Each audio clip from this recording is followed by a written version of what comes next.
you're always going to have 3 of these segments. Okay, you're going to have 2 legs and the outside and the inside. And those components, okay, so the green leg could go there and there. The blue stuff could go there and there. And then the purple leg could go there and there.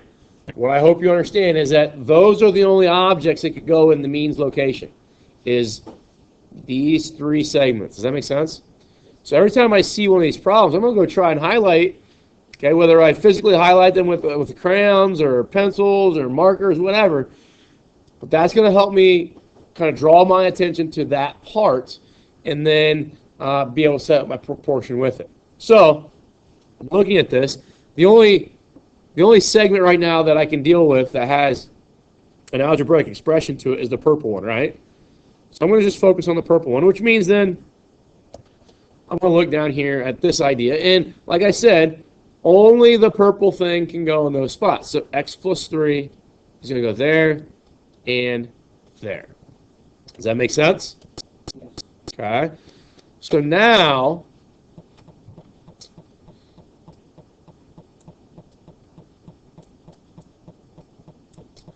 we got to decide if that's the geometric mean, what is it the geometric mean between? Okay, so what are the other 2 locations? What's going to go to my extremes? And one of them is the hypotenuse here.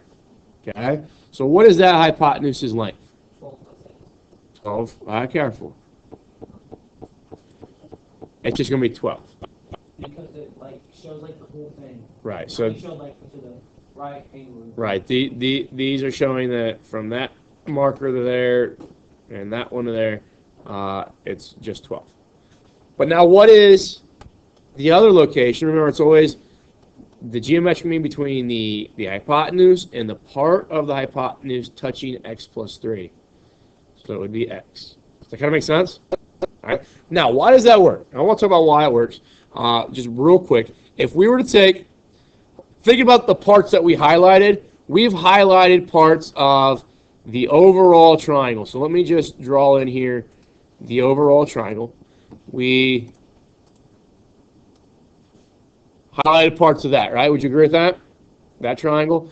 And we've also highlighted parts of, the green stuff and the purple stuff would be parts of that triangle there, correct? Does everybody agree with that?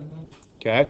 Now let's think about this. This would be a right angle. This would be a right angle. We knew that this here was x plus 3, right? Which is the same as this x plus 3, correct? And then this whole hypotenuse here was 12, correct? Yes. Now think about this. If these two, we talk about how these 2 shapes are similar, right? If they're similar, that means the hypotenuse, which is the longest side of this one, should relate to the hypotenuse of this one, which is the longest side, right? Does x relate to x plus 3 in one of these ratios? Yeah. Okay. So here we're comparing, I'm sorry, not x and x, it's 12 and x plus 3. 12 and x plus 3. The hypotenuse of this one should relate to the hypotenuse of this one, and that's what this ratio is showing. Is that all right with everybody? An hypotenuse compared to a hypotenuse. So once we compare those, then it's a matter of comparing what is left over in the same order from this figure to that one. Okay? Well, in this figure, we have x plus 3 comparing to the leftover segment of x. So that's where we get this ratio here. Does that make sense to everybody? All right, so they're just corresponding parts of similar triangles. These corollaries allow us to not really have to redraw the triangles to do this. Once I cross multiply, then I get 12x. This is going to give me, what, x squared plus 6x plus 9. I'm then going to get 0 is equal to x squared minus 6x plus 9. Now, how does that factor? What are 2 numbers that are going to multiply to positive 9 and have to give me negative 6? Good. Negative 3 and negative 3. So that gives me x to be 3 and x to be 3. So it's the same answer twice, right? Yes. All right, now. So that means x just equals 3. X. That's the one I have. Yes, x just equals 3. Now here's the thing, guys. If I want to check myself, right now, really the only thing that can be checked is whether I have done the correct math after this. Okay, I can't really check to make sure that proportion is valid for this triangle. Okay, because I just don't necessarily have enough information from the triangle to be able to do that. If for some reason they gave me what this side was here, I could maybe use the Pythagorean theorem to come up with validation that this proportion works for this triangle. But I can plug in 3 here and get 6 there. Plug in 3 here, get 6. Plug in 3 here. Okay, this reduces to 2, right? Does that reduce to 2? Is 2 equal 2? So that tells me that all this red math that I've done is correct, and x being 3 is my answer. So we're looking for x. What is the set of values that x is going to be the geometric mean between? We know one of them should be that segment there, right? Parts of the hypotenuse. So one of them is 56. What's the other one? 14. It's going to be this segment right here. You got to do a little bit of work to get that, right? So 14. We're going to cross multiply. We get x squared is equal to 56 times 14. Now, I want to kind of address this multiple ways with you guys, okay?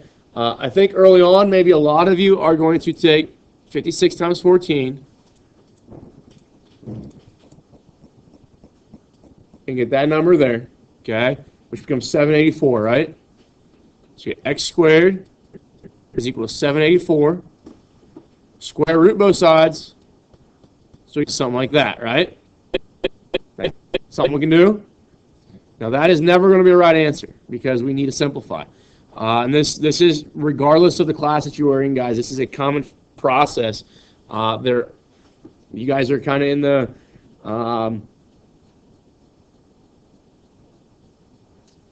routine of typing answers into MathXL, and all of your high school courses, no matter what one you take, you're going to be using an online platform to do homework with. And those are always written to ask for the simplest value, the simplest format for RAC of 784. Okay, so as a sophomore, or a junior, or a senior, this is going to be something that you're required to do. What you do is you take 784. This is one approach, not the only one, and I don't even think it's the best approach. But you take 784 and you divide it by 2. So it gives me 392, right? I'm then going to take 392 and I'm going to divide it by 2. Just trying to find all the factors here. So you get 196. Okay. Now I know that 196 is a kind of a nice number to deal with here. And actually, I think you would have found that 784 is actually a pretty nice number to deal with. But maybe some of you don't realize that. But so we keep going. We keep taking 196. I'll show you maybe a better way to do this in a little bit. 196 divided by 2, I get 98.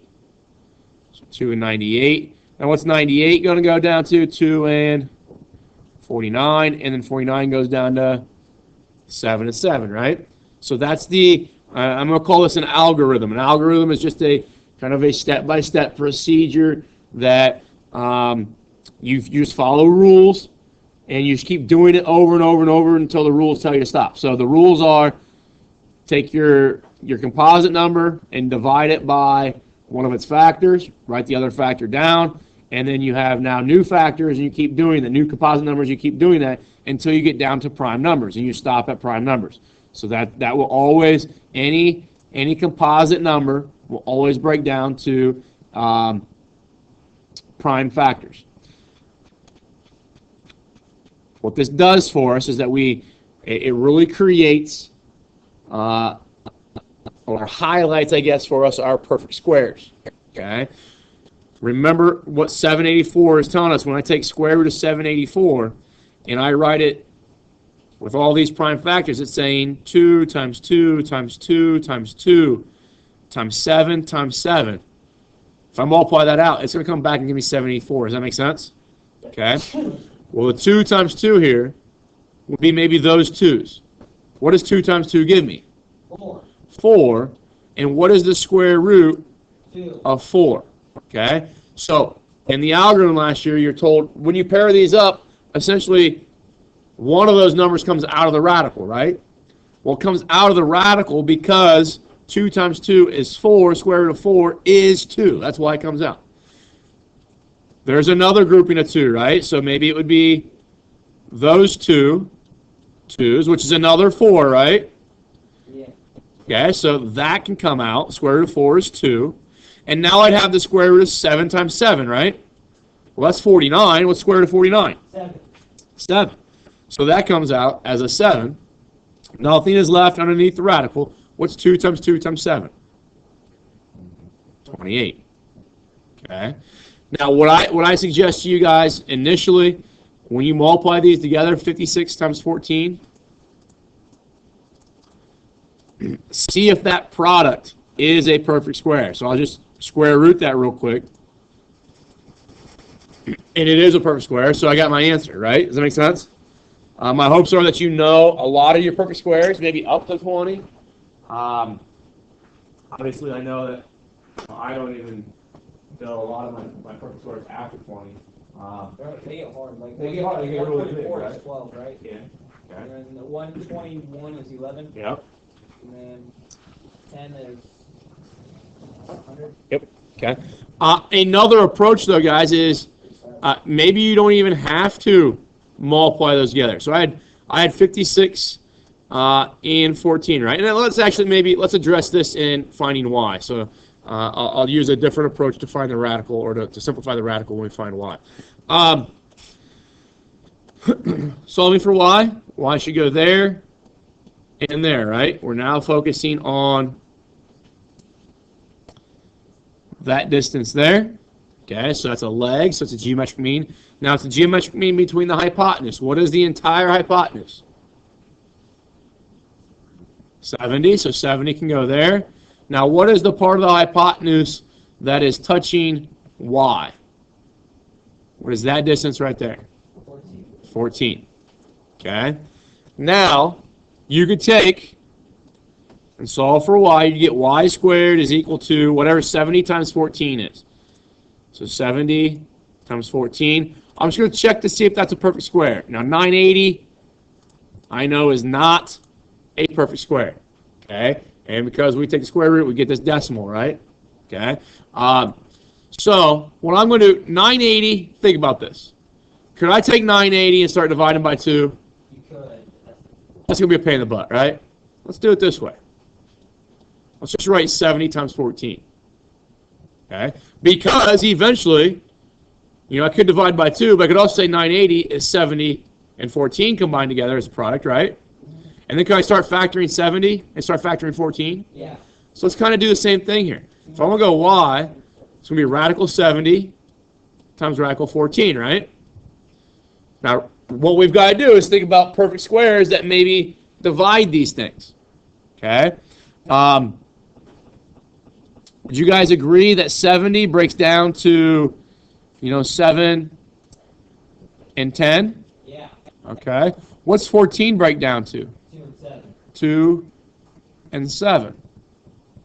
What's 10 break down to? 5 and 2. Okay, so radical 7, radical 2, radical 5, radical 2, radical 7. If you multiply all those out, you get 980, right? What's radical 7 times radical 7? 49. Radical 49, which is 7. 7. What's radical 2 times radical 2? 2. 2. And so we've used all of those except for radical 5, right? So I get 14 radical 5. Now, how do I check myself to make sure that this is 980? You take the number on the outside. You just basically undo what you did. You do the reverse of this. So we were taking square roots to get this number. Let's square that number. What's 14 squared? 14 squared is it maybe 196. So I square the number on the outside, and now I'm going to multiply it by the number on the inside. And what do I get? I get the 980 that I started with, right? If I've done it wrong, I won't get the 980 that I started with. Okay. A lot of different ways of doing that. Okay.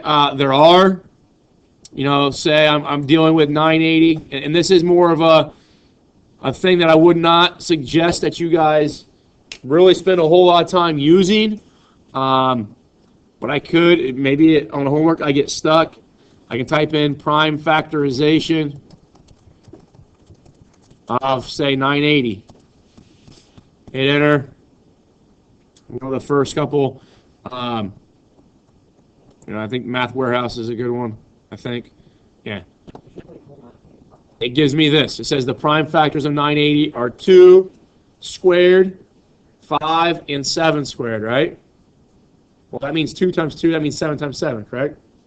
So if I put this all under a square root, it really means square root of 2 squared, square root of 5, square root of 7 squared. What's going to happen with these square roots and powers of 2? Cancel out. I get 2 times 7 is 14, and my radical 5 stays underneath. Okay. I would suggest maybe using the prime factorization calculators online just to help you verify that you're doing things correctly, not to get you the answer right away. Does that make sense to everybody? Yeah. Use it like responsibly. Use it responsibly. That's a good way of putting it. Use it responsibly.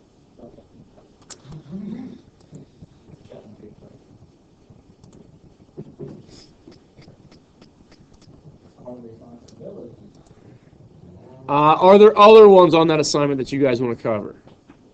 I don't know where the assignment went. Number 16?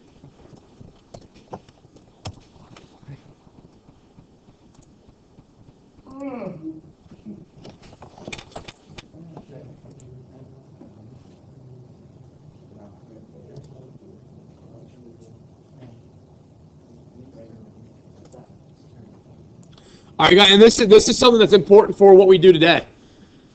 Would you guys agree that this segment here is your leg, right? So that's got to be the geometric mean, correct?